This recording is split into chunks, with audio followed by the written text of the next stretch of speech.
The Hitchhiker's Guide to the Galaxy by Douglas Adams. The podcast versions of the original Facebook Live readings during the coronavirus outbreak by Matthew Ogden, the Bearded Wit. Please bear in mind that as Facebook Live recordings, these are rough and ready. There are mistakes, there are a few trip-ups here and there is laughter from the reader as he goes through and follows the humour himself along with you, the listener. We hope you enjoy listening to these and share liberally. Part 15. Before I start the reading, actually, I do want to share with you an absolutely delightful little gem that has sort of come across. Hello, Niels. That came across my desk, as it were, this week. I got a bit of fan mail, of all things. Could you believe that? From a very lovely lady called Bridget, who was just basically saying that she's hugely. She actually found the podcast versions of this on Spotify. And that she'd been listening to it and that it had been helping, having been sort of isolating and in quarantine and all sorts of other stuff for a long time, and that she was really, really, really, really enjoying the readings on Spotify. So I was incredibly touched by that. So thank you very much for that, Bridget. And then that got me to thinking, oh, well, I wonder what's going on. I haven't even checked to see how things are running. And I went on to Spotify and I found all of the basic kind of details and discovered that there are 14 episodes up on Spotify at the moment, and that with those those have been listened to in 25 countries around the world, which blew my mind, by over 6,000 different people, of which 2,500 of those listeners have listened to all 14 episodes from start to finish. Now, this is a project that started as a little bit of fun for me with my family and friends, and has grown organically into something that has absolutely blown my mind. I am so pleased that so many people are tuning in and that are getting, are basically getting the whole principle of this, which is basically to have fun. Hello, Ralesh Ramnand from South Africa, checking in. Case in point, I've got a huge audience, it seems, in South Africa, which is bonkers. I love it. So I'm really, really pleased that you guys are here. It genuinely makes this all worthwhile. This started, as I say, as a bit of fun for my family and friends, and it has turned into something that is slightly bigger than that, and that is clearly touching other people in the way that it was originally intended, which was to make the weird world that we live in currently a little less weird and a little more fun, and perhaps a little smaller and a little closer and a little more friendly. So thank you all, everybody, for taking part in what is a very silly idea from my head, and for enjoying it, and for sharing the fact that you're enjoying it with me in letters and stuff and mails. Just makes it so much more worthwhile. So thank you from the heart of my bottom. Thank you from the bottom of my heart. It really does mean a hell of a lot to me that you're all following. So thank you. Right, so let's crack on. We are in still sort of making our way through Life, the Universe and Everything, the third book of the 5-book trilogy.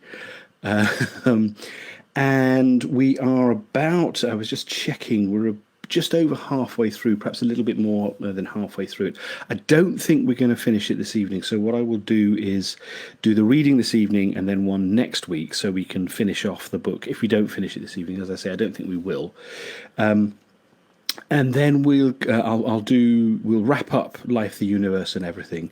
And then if you lovely people don't mind, I will take a short break of a sort of 2-3 weeks, where I won't do any readings. I'll just sort of rest and recoup and whatever, and then we'll crack on with the rest of the books in August and September, if that's okay with everybody.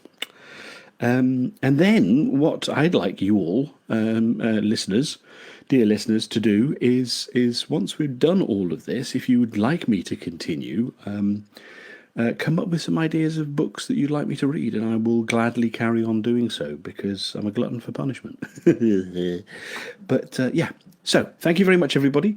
Let us crack on. I hope you've got your teas on and your towels and your, or maybe beer or gin and tonic or wine or whatever your particular tipple is, and that you're all sitting comfortably. And I'll crack on with the next chapter.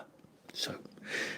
Just to recap, for those of you who were listening last week or haven't quite caught up, we have just found out that Arthur Dent is a multiple murderer. He has been responsible for countless deaths of the same person, who turns out to be called Agrajag. And Agrajag was about to mete his revenge out upon Arthur in his Temple of Hate, only to find out that he'd brought him to the Temple of Hate too soon. So this was supposed to be his last life and his last opportunity to kill Arthur Dent in revenge for all of the many deaths that Arthur Dent had inadvertently caused him. But unfortunately, he cocked it up and died in the attempt to kill Arthur. That really sucks, let's face it. So, we'll pick up where we left off. Although it has been said that on Earth alone in our galaxy is cricket treated as a fit subject for a game, and that for this reason the Earth has been shunned, this does not apply to our galaxy only, and more specifically to our dimension only. In some of the higher dimensions, they feel that they can more or less please themselves, and have been playing a peculiar game called Brockian Ultra Cricket for whatever their transdimensional equivalent of billions of years is. Let's be blunt. It's a nasty game, says the Hitchhiker's Guide to the Galaxy. But then anyone who has been to any of the higher dimensions will know that they're a pretty nasty heathen lot up there who should just be smashed and done in, and would be, too, if anyone could work out a way of firing missiles at right angles to reality. This is another example of the fact that the Hitchhiker's Guide to the Galaxy will employ anybody who wants to walk straight in off the street and get ripped off, especially if they happen to walk in off the street during the afternoon when very few of the regular staff are actually there. There is a fundamental point here. The history of the Hitchhiker's Guide to the Galaxy is one of idealism, struggle, despair, passion, success, failure, and enormously long lunch breaks. The earliest origins of the guide are now, along with most of its financial records, lost in the mists of time. For other and more curious theories about where they are lost, see below. Most of the surviving stories, however, speak of a founding editor called Hurling Fruitmig. Hurling Fruitmig, it is said, founded the guide, established its fundamental principles of honesty and idealism, and went bust. There followed many years of penury and heart-searching, during which he consulted friends, sat in darkened rooms in illegal states of mind, thought about this and that, fooled about with weights, and then, after a chance encounter with the holy lunching friars of Voondoon, who claimed that just as lunch was at the centre of a man's temporal day, and man's temporal day could be seen as an analogy for his spiritual life, so lunch should A. be seen as the centre of a man's spiritual life, and B. be held in jolly nice restaurants. He refounded the guide, laid down its fundamental principles of honesty and idealism, and where you could stuff them both, and led the guide onto its first major commercial success. He also started to develop and explore the role of the editorial lunch break, which was subsequently to play such a crucial part in the guide's history, since it meant that most of the actual work got done by any passing stranger who happened to wander into the empty offices of an afternoon and saw something worth doing. Shortly after this, the guide was taken over by Megadodo Publications of Ursa Minor Beta, thus putting the whole thing on a very sound financial footing, and allowing the fourth editor, Lig Lurie Jr., to embark on lunch breaks of such breathtaking scope that even the efforts of recent editors, who've started undertaking sponsored lunch breaks for charity, seem like mere sandwiches in comparison. In fact, Lig never formally resigned his editorship. He merely left his office late one morning and has never since returned. Though well over a century has now passed, many members of the guide staff still retain the romantic notion that he has simply popped out for a ham croissant and will yet return to put in a solid afternoon's work. Strictly speaking, all editors since Lig Lurie Jr. have therefore been designated acting editors, and Lig's desk is still preserved the way he left it, with the addition of a small sign, which says, Lig Lurie Jr., editor, missing, presumed fed. Some very scurrilous and subversive sources hint at the idea that Lig actually perished in the guide's first extraordinary experiments in alternative bookkeeping. Very little is known of this, and less still said. Anyone who notices, let alone calls attention to, the curious but utterly coincidental and meaningless fact that every word on which the guide has ever set up, anyone who even notices, let alone calls attention to, the curious but utterly coincidental and meaningless fact that every world on which the guide has ever set up an accounting department has shortly afterwards perished in warfare or some natural disaster, is liable to get sued to smithereens. It is an interesting, though utterly unrelated fact, that the 2 or 3 days prior to the demolition of the planet Earth to make way for a new hyperspace bypass saw a dramatic upsurge in the number of UFO sightings there, not only above Lord's Cricket Ground in St John's Wood, London, but also above Glastonbury in Somerset. Glastonbury had long been associated with myths of ancient kings, of witchcraft, ley lines and wart curing, and had now been selected as the site for the new Hitchhiker's Guide Financial Records Office. And indeed, 10 years' worth of financial records were transferred to a magic hill just outside the city mere hours before the Vogons arrived.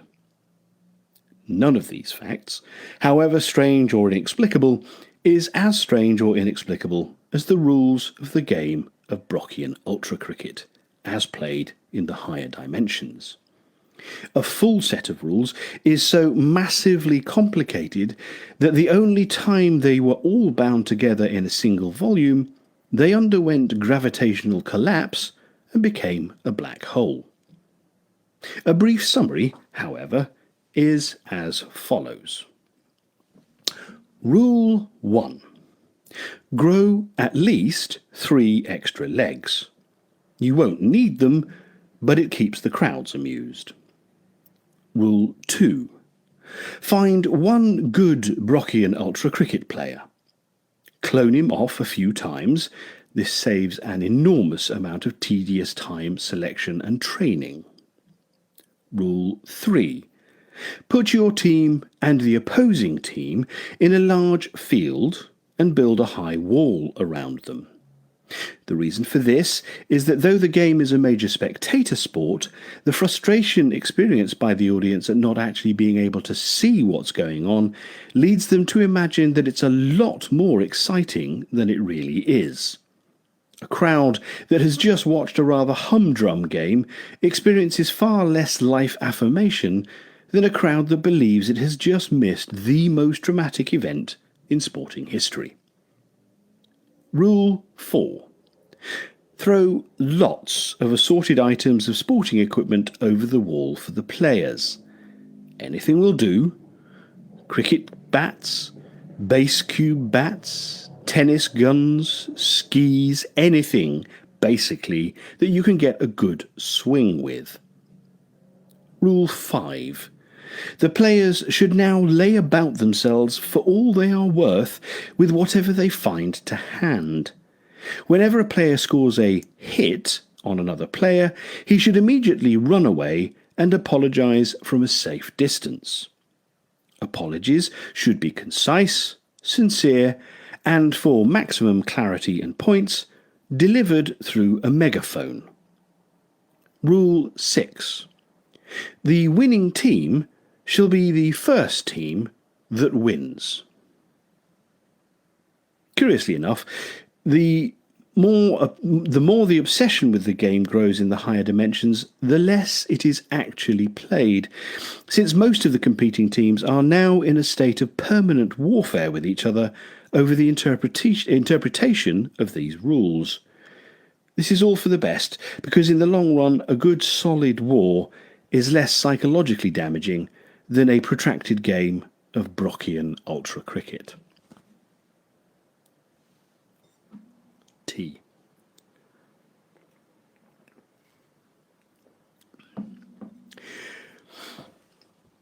As Arthur ran, darting and panting down the side of the mountain, he suddenly felt the whole bulk of the mountain move very, very slightly beneath him. There was a rumble, a roar, and a slight blurred movement, and a lick of heat in the distance behind and above him. He ran in a frenzy of fear. The land began to slide, and he suddenly felt the force of the word landslide in a way which had never been apparent to him before. It had always been just a word to him, but now he was suddenly and horribly aware that sliding is a strange and sickening thing for a land to do. It was doing it with him on it. He felt ill with fear and shaking. The ground slid, the mountain slurred. He slipped, he fell, he stood, he slipped again and ran. The avalanche began. Stones, then rocks, then boulders pranced past him like clumsy puppies, only much, much bigger, much, much harder and heavier, and almost infinitely more likely to kill you if they fell on you. His eyes danced with them, his feet danced with the dancing ground. He ran as if running was a terrible sweating sickness. His heart pounded to the rhythm of the pounding geological frenzy around him. The logic of the situation, i.e., that he was clearly bound to survive if the next foreshadowed incident in the saga of his inadvertent persecution of Agrajag was to happen, was utterly failing to impinge itself on his mind or exercise any restraining influence on him at this time. He ran with the fear of death in him, under him, over him, and grabbing hold of his hair.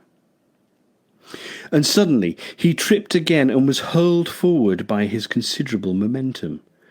But just at the moment that he was about to hit the ground astoundingly hard, he saw lying directly in front of him a small navy blue holdall that he knew for a fact he had lost in the baggage retrieval system at Athens airport some 10 years in his personal timescale previously.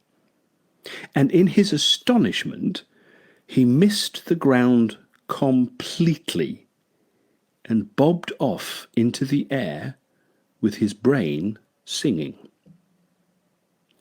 What he was doing was this. He was flying. He glanced around him in surprise, but there could be no doubt that that was what he was doing. No part of him was touching the ground, and no part of him was even approaching it. He was simply floating there with boulders hurtling through the air around him. He could now do something about that.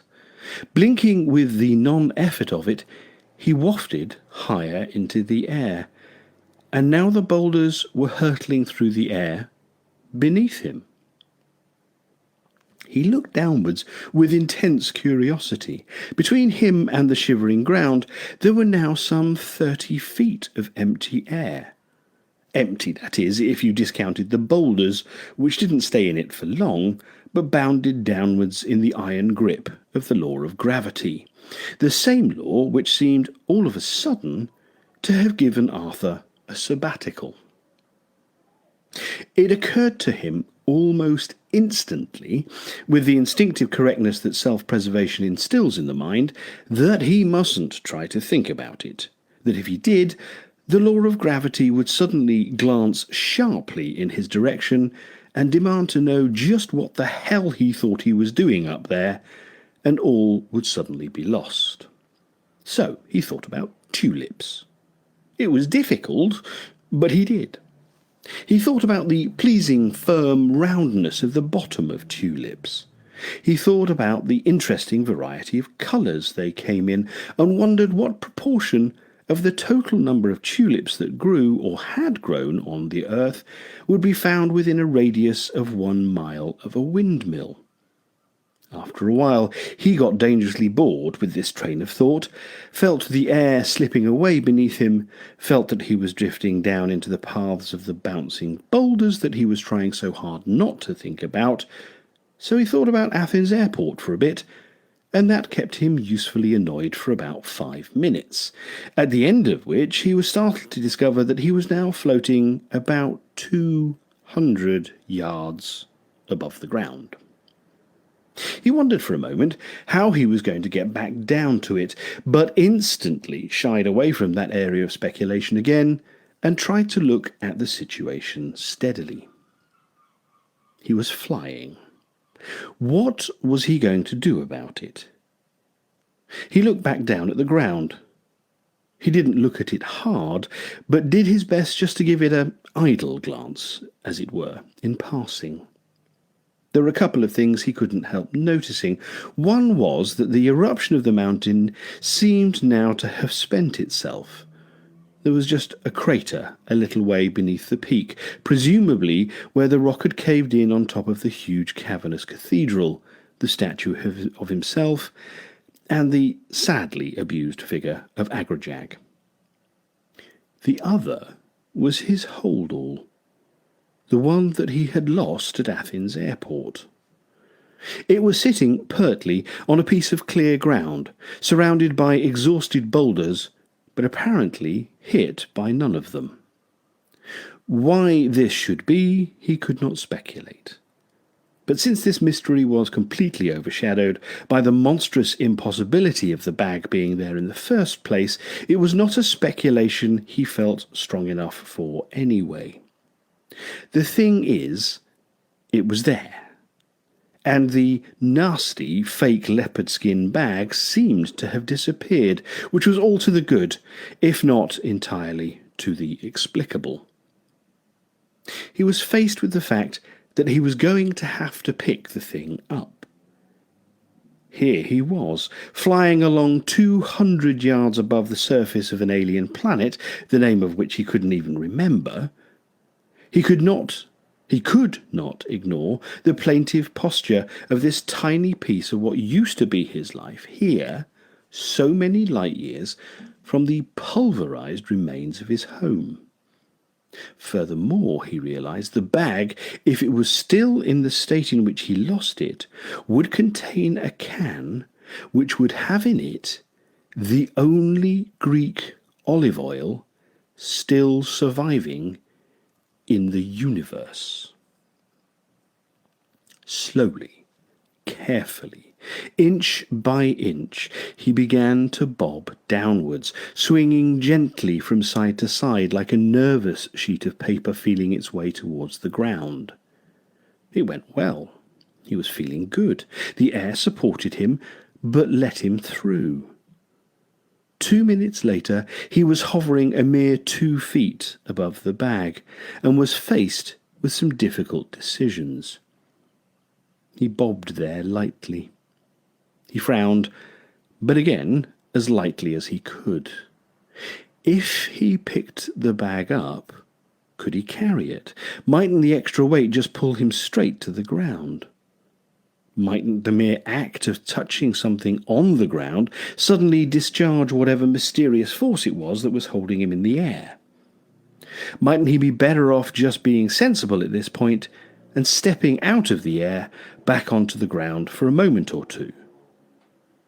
If he did, would he ever be able to fly again? The sensation, when he allowed himself to be aware of it, was so quietly ecstatic that he could not bear the thought of losing it, perhaps forever. With this worry in mind, he bobbed upwards a little again, just to try the feel of it, the surprising and effortless movement of it. He bobbed. He floated. He tried a little swoop. The swoop was terrific. With his arms spread out in front of him, his hair and dressing gown streaming out behind him, he dived down out of the sky, bellied along a body of air about 2 feet from the ground, and swung back up again, catching himself at the top of the swing and holding, just holding. He stayed there. It was wonderful. And that, he realised, was the way of picking up the bag. He would swoop down and catch hold of it just at the point of the upswing. He would carry it on up with him. He might wobble a bit, but he was certain that he could hold it. He tried 1 or 2 more practice swoops, and they got better and better.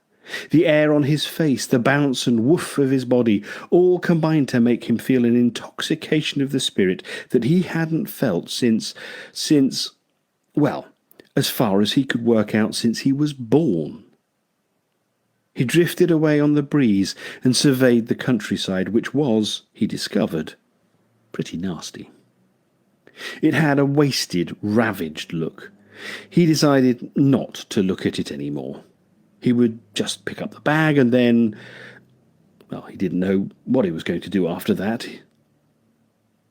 He decided he would just pick up the bag and see where things went from there. He judged himself against the wind, pushed up against it, and turned around. He floated on its body. He didn't realise, but his body was willowing at this point. He ducked down under the airstream, dipped and dived. The air threw itself past him. He thrilled through it.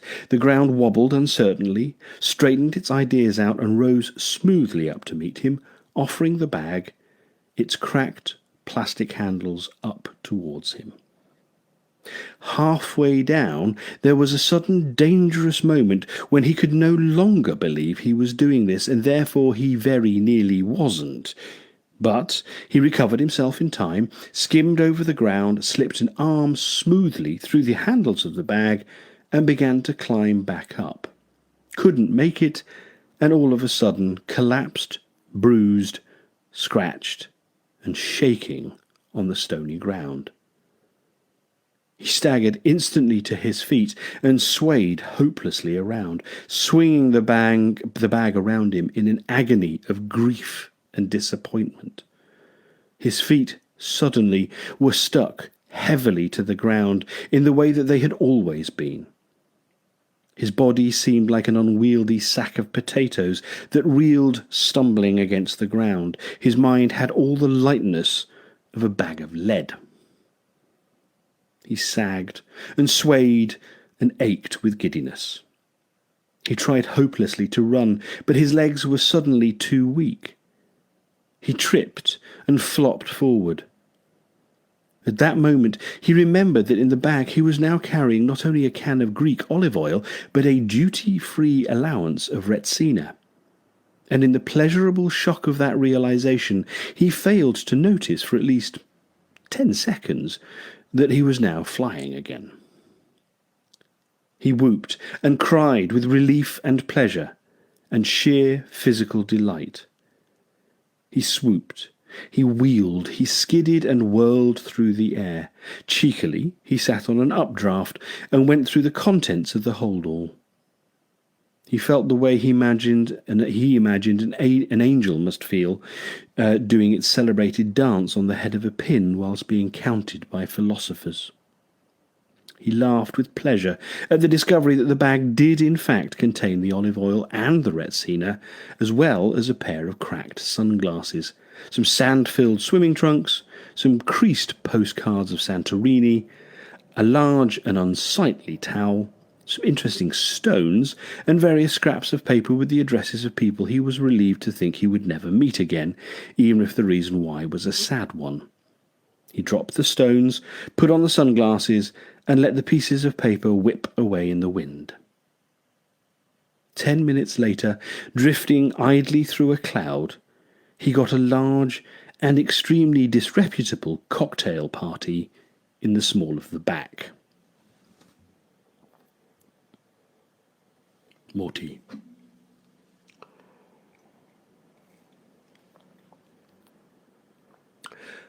The longest and most destructive party ever held is now into its 4th generation, and still no one shows any signs of leaving.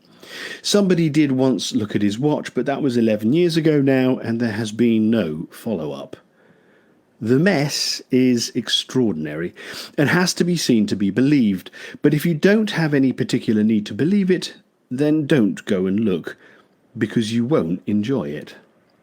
There have recently been some bangs and flashes up in the clouds, and there is one theory that this is a battle being fought between the fleets of several rival carpet cleaning companies who are hovering over the thing like vultures. But you shouldn't believe anything you hear at parties, and particularly not anything you hear at this one. I've been to parties like that. One of the problems, and it's one which is obviously going to get worse, is that all the people at the party are either the children or the grandchildren or the great-grandchildren of the people who wouldn't leave in the first place. And because all of the business about selective breeding and regressive genes and so on, it means that all the people now at the party are either absolutely fanatical partygoers or gibbering idiots. Or, and more frequently, both. Either way, it means that genetically speaking, each succeeding generation is now less likely to leave than the preceding one. So other factors come into operation, like when the drink is going to run out. Now, because of certain things which have happened which seemed like a good idea at the time, and one of the problems with a party which never stops is that all the things which only seem like a good idea at parties continue to seem like good ideas, the point seems still to be a long way off. One of the things which seemed like a good idea at the time was that the party should fly. Not in the normal sense that parties are to fly, but literally. One night, long ago, a band of drunken astro-engineers of the first generation clambered around the building, digging this, fixing that, banging very hard on the other, and when the sun rose the following morning, it was startled to find itself shining on a building full of happy, drunken people, which was now floating like a young and an uncertain bird above the treetops. Not only that, but the flying party had also managed to arm itself rather heavily. If they were going to get involved in any petty arguments with wine merchants, they wanted to make damn sure they had might on their side. The transition from full-time cocktail party to part-time raiding party came with ease, and did much to add that extra bit of zest and swing to the whole affair, which was badly needed at this point, because of the enormous number of times that the band had already played all the numbers it knew over the years. They looted, they raided, they held whole cities to ransom for fresh supplies of cheese crackers, avocado dip, spare ribs, and wine and spirits, which would now get piped aboard from floating tankers. The problem of when the drink is going to run out, however, is going to have to be faced one day. The planet over which they are floating is no longer the planet it was when they first started floating over it. It is in bad shape. The party has attacked and raided an awful lot of it, and no one has ever succeeded in hitting it back because of the erratic and unpredictable way in which it lurches around the sky. It is one hell of a party. It is also one hell of a thing to get hit by in the small of the back.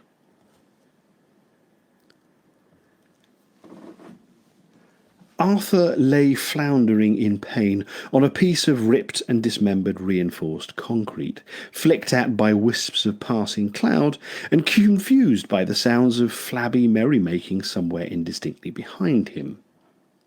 There was a sound he couldn't immediately identify, partly because he didn't know the tune I Left My Leg in Jaglan Beta, and partly because the band playing it were very tired, and some members of it were playing in 3/4 time, some in 4/4, and some in a kind of pi r squared, each according to the amount of sleep he'd managed to grab recently. I've played in gigs like that. Sorry.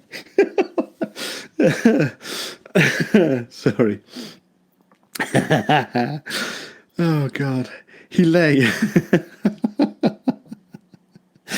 Oh, so many gigs like that. Right, anyway, he lay, panting heavily in the wet air, and tried feeling bits of himself to see where he might be hurt. Wherever he touched himself, he encountered a pain. After a short while, he worked out that this was because it was his hand that was hurting. He seemed to have sprained his wrist. His back, too, was hurting, but he soon satisfied himself that he was not badly hurt, but just bruised and a little shaken, as who wouldn't be. He couldn't understand what a building would be doing flying through the clouds.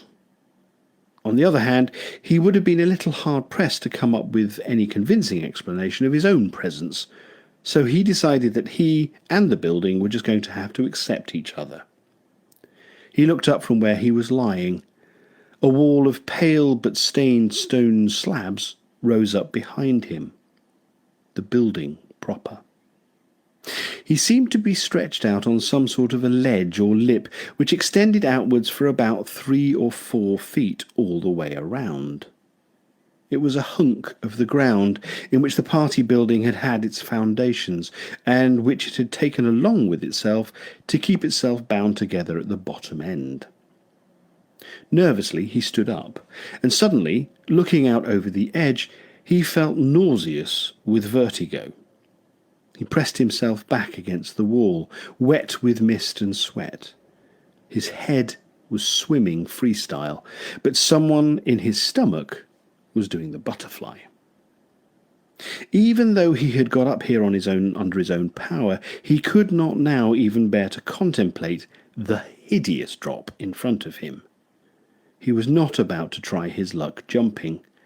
He was not about to move even an inch closer to the edge. Clutching his holdall, he edged along the wall, hoping to find a doorway in. The solid weight of the can of olive oil was a great reassurance to him. He was edging in the direction of the nearest corner, in the hope that the wall around the corner might offer more in the way of entrances than this one, which offered none. The unsteadiness of the building's flight made him feel sick with fear, and after a short time he took the towel out from his holdall and did something with it which once again justified its supreme position in the list of useful things to take with you when you hitchhike around the galaxy. He put it over his head so he wouldn't have to see what he was doing. His feet edged along the ground. His outstretched hand edged along the wall. Finally he came to the corner, and as his hand rounded the corner, it encountered something which gave him such a shock that he nearly fell straight off. It was another hand. The two hands gripped each other. He desperately wanted to use his other hand to pull the towel back from his eyes, but it was holding the holdall with the olive oil, the Retsina, and the postcards of Santorini, and he very much didn't want to put it down. He experienced one of those self moments, one of those moments when you suddenly turn around and look at yourself and think, who am I? What am I up to? What have I achieved? Am I doing it well? He whimpered, very slightly. He tried to free his hand, but he couldn't. The other hand was holding his tightly. He had no recourse but to edge onwards towards the corner. He leaned around it and shook his head in an attempt to dislodge the towel. This seemed to provoke a sharp cry of some unfathomable emotion from the owner of the other hand.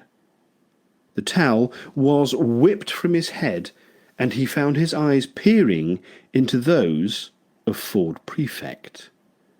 Beyond him stood Slarty Bartfast, and beyond them he could clearly see a porchway and a large closed door. They were both pressed back against the wall, eyes wild with terror as they stared out into the thick blind cloud around them and tried to resist the lurching and swaying of the building. "Where the zarking photon have you been?" hissed Ford, panic-stricken. Well," stuttered Arthur, not really knowing how to sum it all up that briefly. Here and there. What are you doing here?" Ford turned his wild eyes on Arthur again. "They won't let us in without a bottle."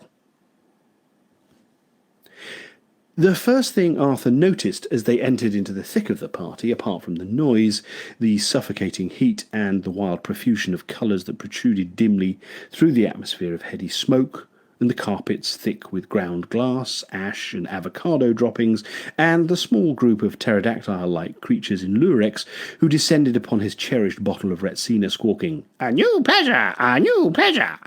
was Trillian being chatted up by a thunder god. "Didn't I see you at Milliways?" he was saying. "Were you the one with the hammer?" "Yes. I much prefer it here. So much less reputable, so much more fraught." Squeals of some hideous pleasure ran around the room, the outer dimensions of which were invisible through the heaving throng of happy, noisy creatures, cheerfully yelling things that nobody could hear at each other, and occasionally having crises. "Seems fun," said Trillian. "What did you say, Arthur?" "I said, how the hell did you get here?" "I was a row of dots flowing randomly through the universe. Have you met Thor? He makes thunder." "Hello," said Arthur. "I expect that must be very interesting." "Hi," said Thor. "It is. Have you got a drink?" No, actually." "Then why don't you go and get one?" "See you later, Arthur," said Trillian. Something jogged Arthur's mind, and he looked around huntedly. "Zaphod isn't here, is he?" "See you," said Trillian firmly. "Later." Thor glared at him with hard, coal-black eyes. His beard bristled, with what little light there was in the place mustering its forces briefly to glint menacingly off the horns on his helmet. He took Trillian's elbow in his extremely large hand, and the muscles in his upper arm moved around each other like a couple of Volkswagens parking. He led her away. "One of the interesting things about being immortal," he said, "is—" "One of the interesting things about space," Arthur heard Slarty Bartfast saying to a large and voluminous creature who looked like someone losing a fight with a pink duvet and was gazing raptly at the old man's deep eyes and silver beard, "is how dull it is." "Dull?" said the creature, and blinked her rather wrinkled and bloodshot eyes. "Yes," said Slarty Bartfast. "Staggeringly dull. Bewilderingly so. You see, there's so much of it and so little in it. Oh, would you like me to quote you some statistics? Well, please, I would like to. They, too, are quite sensationally dull. I'll come back and hear them in a moment, she said, patted him on the arm, lifted up her skirts like a hovercraft, and moved off into the heaving crowd. I thought she'd never go, growled the old man. Come, Earthman. Arthur. We must find the silver bale. It is here somewhere. Can we just relax a little? Arthur said. I've had a tough day. Trillian's here. Incidentally, she didn't say how. It probably doesn't matter. Think of the danger to the universe. The universe, said Arthur, is big enough and old enough to look after itself for half an hour. All right, he added in response to Slarty Bartfast's increasing agitation. I'll wander around and see if anybody's seen it. Good, good, said Slarty Bartfast, good. And he plunged into the crowd himself and was told to relax by everybody he passed. Have you seen a bale anywhere? Said Arthur to a little man who seemed to be standing eagerly waiting to listen to somebody. It's made of silver, vitally important for the future of the safety of the universe, and about this long.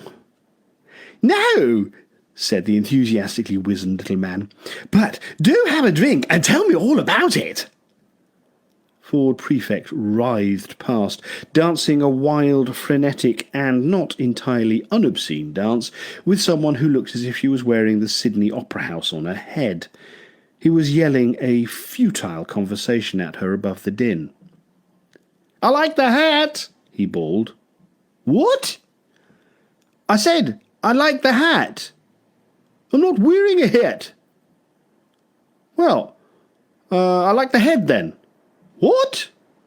I said, I like the head. Interesting bone structure. What? Ford worked a shrug into the complex routine of other movements he was performing. I said you dance great, he shouted. Just don't nod so much. What? It's just that every time you nod, said Ford, ow, as his partner nodded forward to say, what?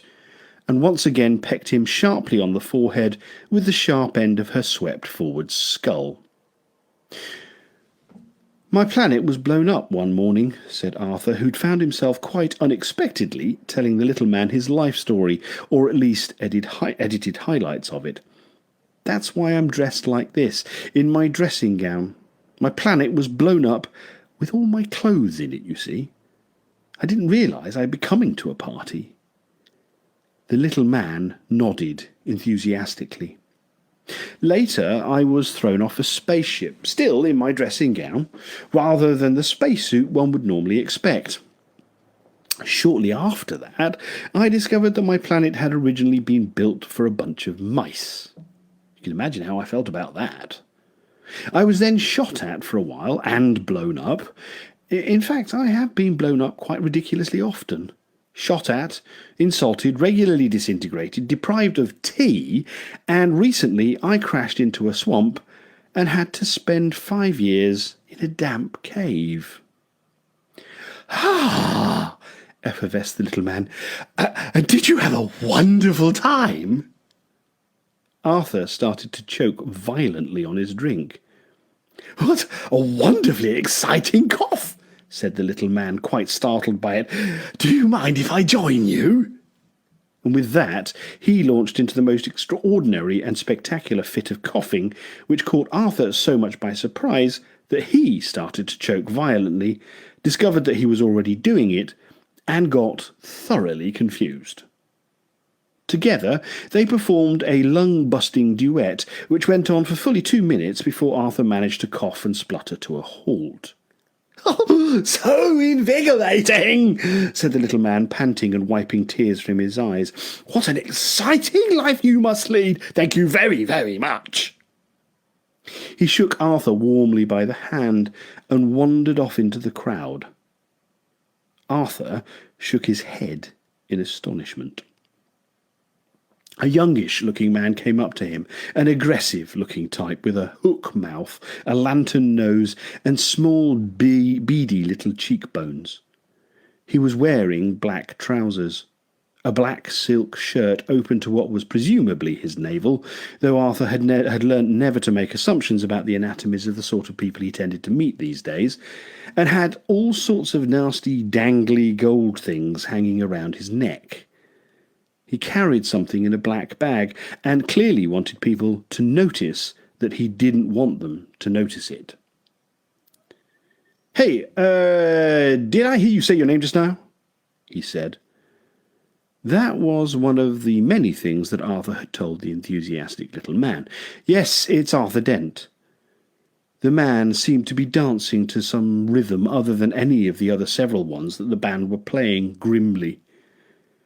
"Yeah, he said, only there was a man in a mountain wanted to see you." "Oh, I met him." "Yeah, only he seemed pretty anxious about it, you know?" "Yes, I met him." "Yeah, well, I think you should know that." "I do. I met him." The man paused to chew a little gum. Then he clapped Arthur on the back. "Okay," he said. "All right, I'm just telling you, right? Good night, good luck, win awards." "What?" said Arthur, who was beginning to flounder seriously at this point. "Whatever. Do what you do it well." He made a sort of clucking noise with whatever he was chewing, and then some vaguely dynamic gesture. "Why?" said Arthur. "Do it badly," said the man. "Do it. Who cares? Who gives a shit?" The blood suddenly seemed to pump angrily into the man's face, and he started to shout. "Why not go mad?" he said. "Go away. Get off my back, will you guys? Just zark off." "Okay, I'm going," said Arthur hurriedly. "It's been real." The man gave a sharp wave and disappeared off into the throng. "What was that all about?" said Arthur to a girl he'd found standing beside him. "Why did he tell me to go and win awards?" "Just showbiz talk," shrugged the girl. "He's just won an award at the annual Ursa Minor Alpha Recreational Illusions Institute Awards ceremony, and he was hoping to be able to pass it off lightly, only you didn't mention it, so he couldn't." "Oh," said Arthur. "Oh, well, I'm sorry I didn't. What was it for?" The most gratuitous use of the word fuck in a serious screenplay. It's very prestigious." "I see," said Arthur. "Yeah, and what did you get for that?" "A Rory. It's just a small silver thing set onto a large black base." "What did you say?" "I didn't say anything. I was just about to ask what the silver—" "Oh, I thought you said whap." "Said what?" "Whap." People had been dropping in on the party now for some years. Fashionable gatecrashers from other worlds, and for some time it had occurred to the partygoers, as they had looked out at their own world beneath them with its wrecked cities, its ravaged avocado farms and blighted vineyards, its vast tracts of new desert, its seas full of biscuit crumbs, and worse, that their world was in some tiny and almost imperceptible ways not quite as much fun as it had been. Some of them had begun to wonder if they could manage to stay sober for long enough to make the entire party space-worthy, and maybe take it off to some other people's worlds where the air might be fresher and give them fewer headaches. A few undernourished farmers who still managed to scratch out a feeble existence on the half-dead ground of the planet's surface would have been extremely pleased to hear this, but that day, as the party came screaming out of the clouds and the farmers looked up in haggard fear of yet another cheese and wine raid, it became clear that the party was not going to be going anywhere else for a while, that the party would soon be over. Very soon it would be time to gather up hats and coats and stagger blearily outside to find out what time of day it was, what time of year it was, and whether in any of this burnt and ravaged land there was a taxi going anywhere. The party was locked in a horrible embrace with a strange white spaceship, which seemed to be half sticking through it. Together they were lurching, heaving and spinning their way around the sky in grotesque disregard of their own weight. The clouds parted, the air roared and leapt out of their way. The party and the cricket warship looked in their writhings like two little ducks, one of which is trying to make a third duck inside the second duck, whilst the second duck is trying very hard to explain that it doesn't really feel ready for a third duck right now, is uncertain that it would want any putative third duck to be made by this particular first duck anyway, and certainly not whilst it, the second duck, was busy flying.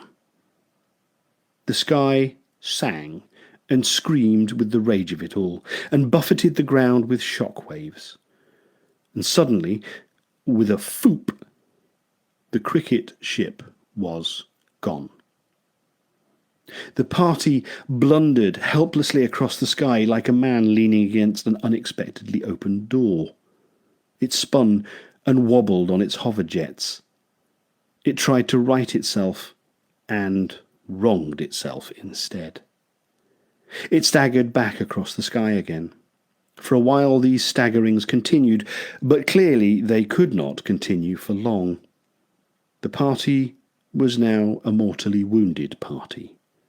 All the fun had gone out of it, as the occasional broken-back pirouette could not disguise. The longer, at this point, that it avoided the ground, the heavier was going to be the crash when finally it hit it. Inside, things were not going well either. They were going monstrously badly, in fact, and people were hating it and saying so loudly. The cricket robots had been.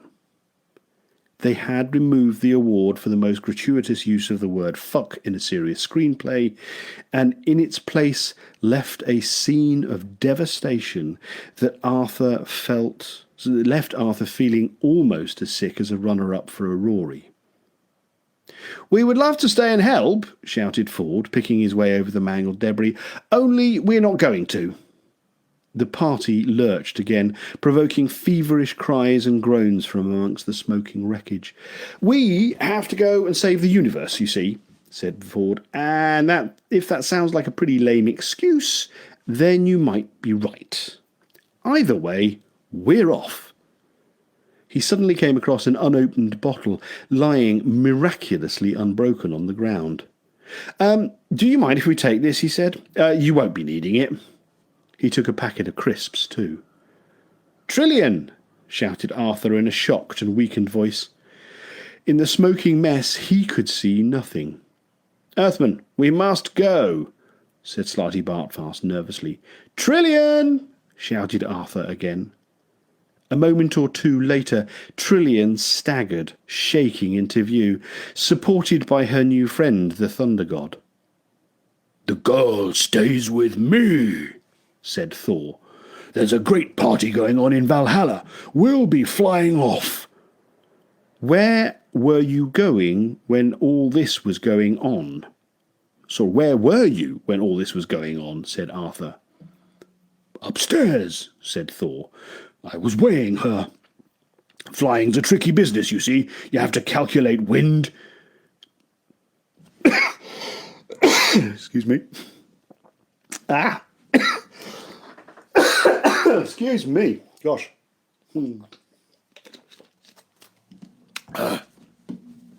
Gruff voices are still playing havoc with me adenoids and stuff and tonsils. Right, we'll try that again.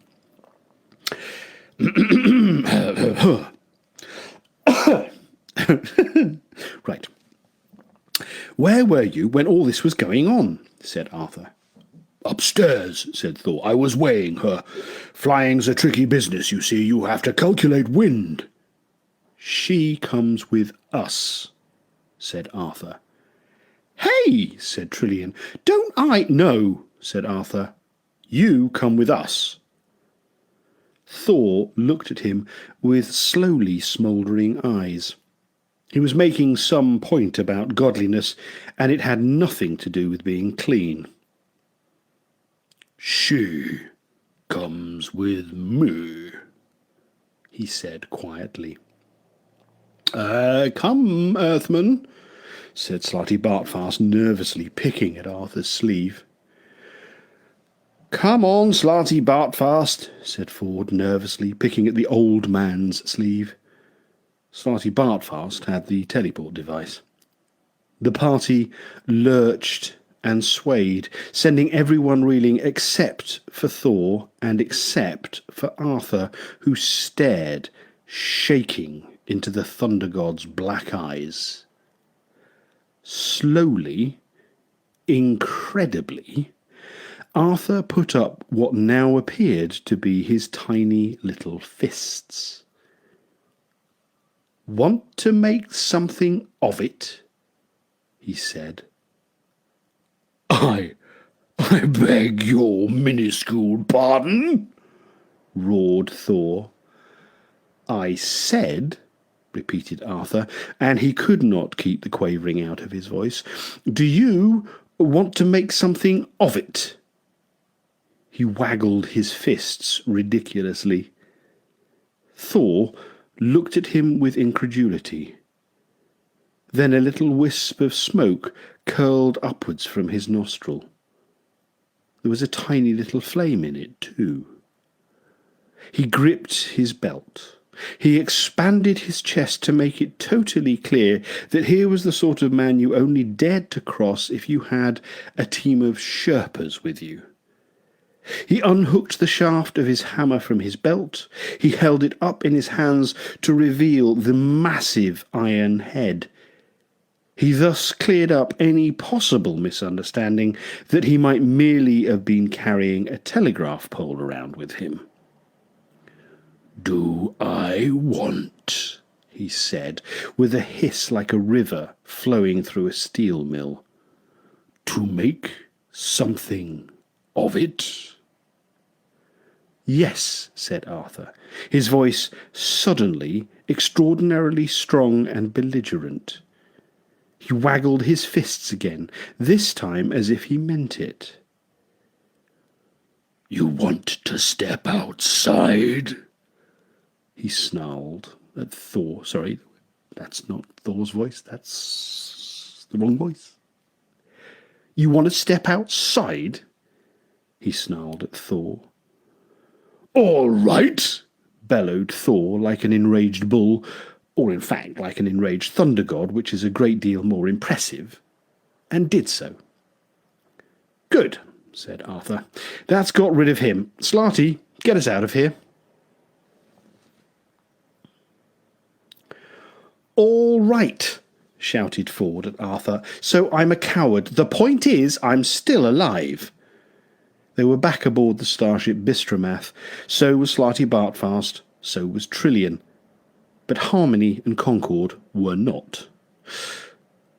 "Well, so am I alive, aren't I?" retaliated Arthur, haggard with adventure and anger. His eyebrows were leaping up and down as if they wanted to punch each other. "You damn nearly weren't," said Ford. Arthur turned sharply to Slarty Bartfast, who was sitting in his pilot couch on the flight deck, gazing thoughtfully into the bottom of a bottle, which was telling him something he clearly couldn't fathom. He appealed to him. "Do you think he understands the first word I've been saying?" he said, quivering with emotion. "Don't know," said Slarty Bartfast a little abstractedly. "I'm not sure," he added, glancing up very briefly, "that I do." He stared at his instruments with renewed vigour and bafflement. "You'll have to explain it to us again," he said. "Well, but later. Terrible things are afoot." He tapped the pseudo-glass of the bottle bottom. "We fared rather pathetically at the party, I'm afraid," he said, "and our only hope now is to try and prevent the robots using the key in the lock. How in heaven we do that, I don't know," he muttered. "Just have to go there, I suppose." Can't say I like the idea of that at all. Probably end up dead. Where is Trillian, anyway? Said Arthur with a sudden affectation of unconcern. When he had been angry, what he had been angry about was that Ford had berated him for wasting time over all the business with the Thunder God when they could have been making a rather more rapid escape.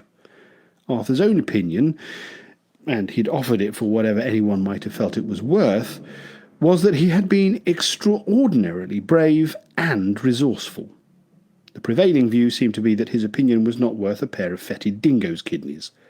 What really hurt, though, was that Trillian didn't seem to react much one way or the other, and had wandered off somewhere. "Where are my crisps?" said Ford. They are both," said Slarty Bartfast without looking up, "in the room of informational illusions. I think that your young lady friend is trying to understand some of the problems of galactic history. I think the crisps are probably helping her." Now I'm just going to do a quick check to see how far we've got to go. Yeah. You know what, gang? I think we're going to call it a day there. It's 10 past 10. That means I think we've got a good roundup. Yeah, a good roundup for next week. So I'll call it a day at 10 past 10 CEST for this evening. And say thank you very much for your company. As always, it is such a pleasure to see you guys here. We will complete next week Life, the Universe, and Everything. We'll wrap it up and then take a short break over the summer and come back a little later on. But the last episode of Life, the Universe, and Everything.